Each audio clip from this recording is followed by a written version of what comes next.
स्वागत है आपका बी न्यूज़ नेशन में। मैं हूं आबिद हुसैन शेख। कोविड-19 मीडिया बुलेटिन में आज राज्य में 14,304 कोरोना पॉजिटिव के नए मामले। अब कुल राज्य में कोरोना पीड़ितों की तादाद पहुंची है 26,18,735 को।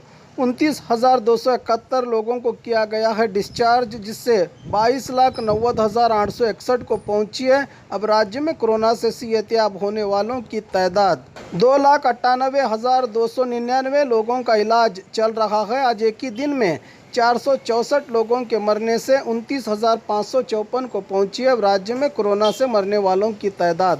आइए देखते हैं जिलों में क्या है कोविड-19 आज के मामले। बागलकोट में 217, बल्लारी में 399, बेलगाम में 891, बेंगलुरु ग्रामीण में 202, बेंगलुरु सिटी में 3,418, बीदर में 22, चामराजनगर में 80, चिकबल्लापुर में 152, चिकमंगलुरु में 504, चित्रदुर्ग में 637, दक्षिण कन्नड़ में 536, दावणगेरे में 178, धारवाड़ में 267, गदग में 214, हासन में 1,127, हावेरी में 219, गुलबर्गा में 82, कोडगु में 162, कोलार में 338, कोप्पड़ में 272, मंडिया में 337, मैसूरू में 1,153, रायचूरू में 133, रामनगर में 138, शिवमोगा में 520, तुमकुरू में 769, उडुपी में 735, उत्तर कन्नड़ में 332, बीजापुर में 163,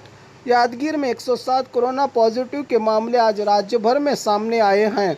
बात बीजापुर की करें तो आज 163 कोरोना पॉजिटिव के नए मामले। अब कुल जिले में कोरोना पीड़ितों की तादाद पहुंची है 33,405 को। 230 लोगों को किया गया है आज एक ही दिन में डिस्चार्ज, जिससे 31,115 को पहुंची है अब जिले में कोरोना से सेहतयाब होने वालों की तादाद। 1,874 लोगों का इलाज चल रहा है। आज एक ही दिन में 6 लोगों के मरने से 416 को पहुंची अब जिले में कोरोना से मरने वालों की तादाद। और ख़बरों के लिए देखते रहिए बी न्यूज़ नेशन।